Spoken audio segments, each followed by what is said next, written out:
दोस्तों, आज की इस वीडियो में हम सभी के लिए बाबरी मस्जिद के बारे में ऐसी बातें बताने जा रहा हूं जो शायद आपने अभी तक नहीं सुना होगा। दोस्तों, क्या आप जानते हैं कि बाबरी मस्जिद भारत ही नहीं बल्कि एशिया की सबसे मशहूर यानी फेमस मस्जिद मानी जाती है।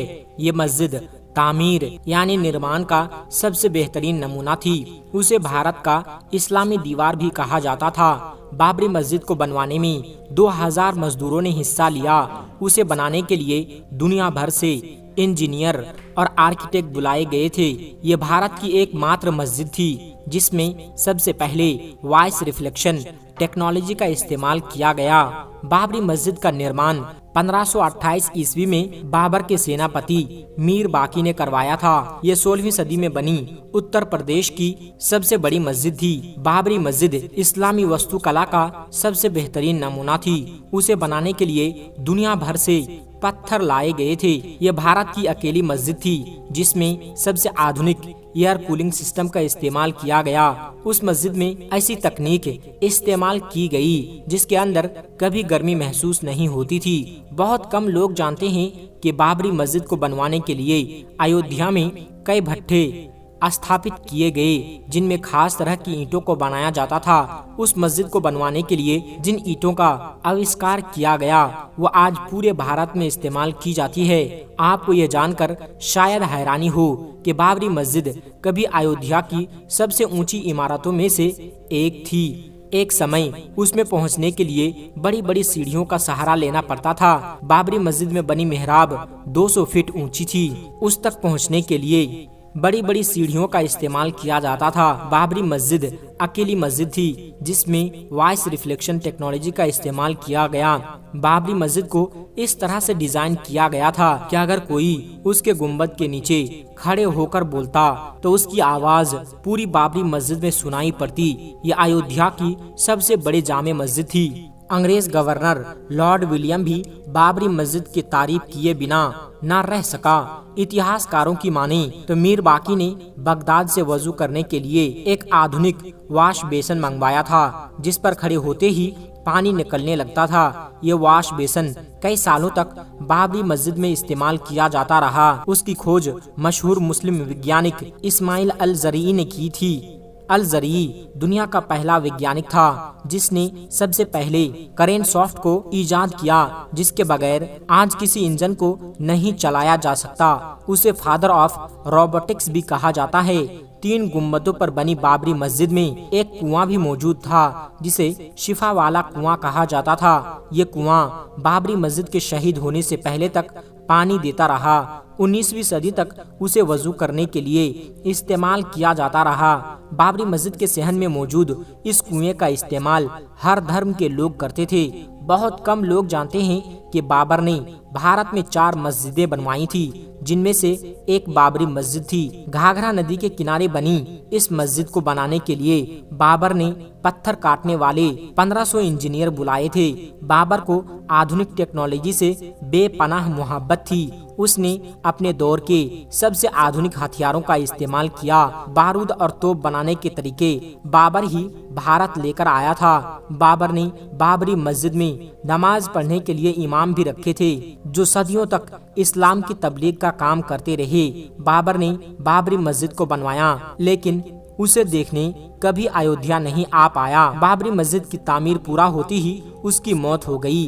कहा जाता है कि बाबर अयोध्या को मुगल सल्तनत का सबसे ताकतवर केंद्र बनाना चाहता था। यही वजह है कि उसने पूरी ताकत लगाकर रियासत को मुगल सल्तनत का हिस्सा बना दिया। अयोध्या को पहचान दिलाने में बाबरी मस्जिद का बड़ा किरदार रहा। यह निर्माणकारों का सबसे बेहतरीन नमूना थी। उसके डिजाइन और स्ट्रक्चर को बाद में ताजमहल में इस्तेमाल किया गया। बहुत कम लोग जानते हैं कि बाबरी मस्जिद का निर्माण एक पहाड़ी पर किया गया था। ये पहाड़ी बाढ़ से बचने के लिए सबसे सुरक्षित जगह थी। बाबरी मस्जिद को मंदिर बनाने का सबसे पहला काम निर्मोही अखाड़े ने किया। 1853 में नवाब वाजिद अली शाह के दौर में सबसे पहले इस मस्जिद की जगह मंदिर होने के फितने ने जन्म लिया और देखते ही देखते एक युद्ध में बदल गया। अंग्रेजों ने जांच पड़ताल की और उसे मस्जिद होने का सर्टिफिकेट भी दे दिया। आपको ये जानकर शायद हैरानी होगी, तुलसीदास ने अयोध्या में बैठकर रामचरितमानस लिखी, लेकिन उन्होंने किसी मंदिर को गिराकर मस्जिद बनाने का जिक्र नहीं किया और ना ही इतिहास की किताबों में उसका कोई ठोस सबूत मिलता है। जज से लेकर सरकारों ने कई बार बाबरी मस्जिद को मुसलमानों का धर्म स्थल बताते हुए ऐतिहासिक फैसले दिए। 1949 में सिविल जज ने बाबरी मस्जिद को मुसलमान की मिल्कियत बताते हुए कहा कि इस पर मुसलमानों का हक है और ये एक मस्जिद है जिसका निर्माण बाबर ने करवाया था। बहुत कम लोग जानते हैं कि बाबरी मस्जिद में जिस दिन मूर्तियां रखी गई वो जुमा का दिन था। उसी के बाद फैजाबाद कोर्ट ने मस्जिद में ताला लगा दिया था। उस वक्त बाबरी मस्जिद के साथ ये सब हो रहा था। उस वक्त कांग्रेस की सरकार थी। नेहरू ने उसको सुलझाने के लिए सीएम गोविंद को आदेश दिए, लेकिन उन्होंने नजरअंदाज कर दिया। 1986 में राजीव गांधी ने मस्जिद के कपाट फिर खोल दिए और उसी वक्त राम मंदिर आंदोलन की शुरुआत हो गई। अडवाणी की रथ यात्रा ने सब कुछ बदल दिया। ये रथ जहाँ से गुजरा वहाँ की आबो हवा बदल गई और भारत में एक नई राजनीति का शुरुआत हो गया। 6 दिसंबर 1992 में अयोध्या में कार सेवकों का ऐलान हुआ और फिर चंद लम्हों में 2 लाख कार सेवकों ने बाबर की बनाई इस मस्जिद को धूल में मिला दिया। बाबरी की शहादत भारतीय संविधान का खुला मजाक थी। ये भारतीय इतिहास का काला दिन था। सरकार, अदालत और नौकरशाहों की आंखों के सामने जो हुआ वो अपने आप में एक दस्तावेज है। बाबरी मस्जिद को जिस वक्त शहीद किया गया उस वक्त अयोध्या में धारा 144 लागू हुई थी। बाबरी मस्जिद की शहादत के बाद भारतीय रुपए की वैल्यू अचानक 6% घट गई और महंगाई आसमान छूने लगी। बाबरी की शहादत पर बेरोजगारी इतनी बढ़ गई कि आज तक उसे कम नहीं किया जा सका। बाबरी मस्जिद की शहादत के बाद हुए दंगों में भारत को 9,000 करोड़ रुपए का नुकसान हुआ। बाबरी मस्जिद भारतीय इतिहास की सबसे मस्जिद मानी जाती है। उसके केस में 10 लाख से अधिक पन्नों और 2000 से अधिक दस्तावेजों का इस्तेमाल हुआ। बाबरी मस्जिद के शहीद होने के 10 दिन बाद एक इंक्वायरी कमीशन बनाया गया जिसे 3 महीने के अंदर रिपोर्ट पेश करनी थी, लेकिन उसने 17 साल बाद अपनी रिपोर्ट पेश की और इस तरह लिब्रहन आयोग भारतीय इतिहास का सबसे खराब इंक्वायरी कमीशन बन गया। बाबरी मस्जिद की शहादत के जिम्मेदार लोगों पर केस दर्ज करने में सीबीआई को 1 साल लग गए। सीबीआई ने 49 लोगों पर केस दर्ज किया जिसमें सारे लोग बरी हो गए और इस तरह बाबरी मस्जिद को किसने शहीद किया यह आज तक किसी को पता नहीं चला। 30 दिसंबर 2010 को इलाहाबाद हाई कोर्ट ने बाबरी मस्जिद पर फैसला सुनाया और उसे 3 हिस्सों में बांट दिया। मामला सुप्रीम कोर्ट पहुंचा। उस जगह पर मंदिर बनाने का आदेश दे दिया गया। हालांकि सुप्रीम कोर्ट ने माना मस्जिद को शहीद करना गैर कानूनी था और ऐसा करने वाले सभी लोग अपराधी थे।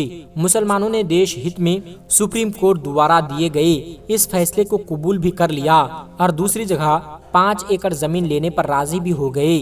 कई मुस्लिम संगठनों ने उसकी पुरजोर मुखालिफत की यानी विरोध की थी। आपको यह जानकर शायद हैरानी होगी कि बाबरी मस्जिद को शहीद करने वाले बहुत से लोग मुसलमान बन गए। बाबरी मस्जिद पर पहला फावड़ा चलाने वाले बलबीर ने 2 साल बाद इस्लाम कबूल कर लिया और अपना नाम आमिर रखा।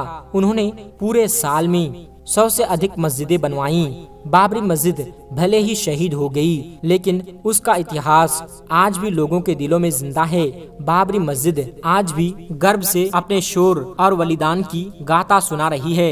अगर एक मुसलमान होने के नाते आपको गर्व महसूस हुआ तो इस वीडियो को लाइक और चैनल को सब्सक्राइब जरूर कर लीजिएगा। और साथ ही साथ दोस्तों, आप लोगों को एक बात और मैं कहता चलूं कि जिसे जानना हर मुसलमान के लिए जरूरी है और जिसके ऊपर अमल करना हर मुसलमान के लिए बहुत ही ज्यादा जरूरी है। हम बाबरी मस्जिद बाबरी मस्जिद करते रहते हैं, लेकिन हमारे जो मोहल्ले के अंदर जो मस्जिद है वो वीरान हो रही है, कभी उसके बारे में सोचा नहीं। प्यारे दोस्तों, हमारे पास वक्त ही नहीं और हमें चाहिए बाबरी मस्जिद। मेरे प्यारे मुसलमान भाइयों, अल्लाह के वास्ते पहले अपने मोहल्ले के मस्जिदों को आबाद करो। अगर देखें हम अपनी मस्जिदों को जाकर तो 1 से 2, 2 से 4, 5 सफ़े मिलती है, लेकिन दोस्तों होना क्या चाहिए था। नमाज तो यकीनन हर मुसलमान पर फर्ज है। 2 टाइम की भी नमाज यकीनन माफ नहीं है, लेकिन बावजूद उसके कि जो हमारे मोहल्ले की मस्जिदें होती है वो 5 टाइम वीरान रहती है, 1-2 सफ़े ही नजर आती है। लेकिन दोस्तों जुमा के दिन तो पूरी मस्जिद भरी हुई नजर आती है और यहाँ तक के जो बाहर के रास्ते होते हैं वो भी जाम नजर आते हैं।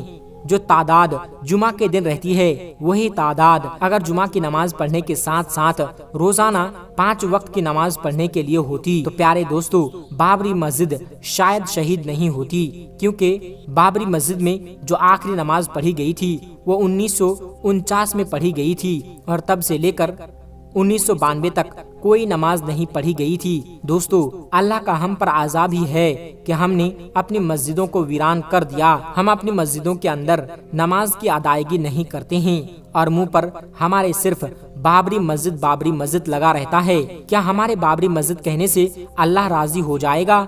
हरगिज नहीं, क्योंकि अल्लाह तभी राजी होगा जब हम अल्लाह को राजी करेंगे और अल्लाह को राजी करने के लिए हमें 5 वक्त की नमाज अदा करना बहुत ही ज्यादा जरूरी है। तो प्यारे दोस्तों आज की इस वीडियो में बस इतना ही। अगर ये वीडियो आपको जरा सी भी अच्छी लगी हो तो इस वीडियो को एक लाइक करके चैनल को सब्सक्राइब जरूर कर लीजिएगा। मिलते हैं एक फिर नई वीडियो के साथ। अस्सलामु अलैकुम वरहमतुल्लाहि वबरकातुहू।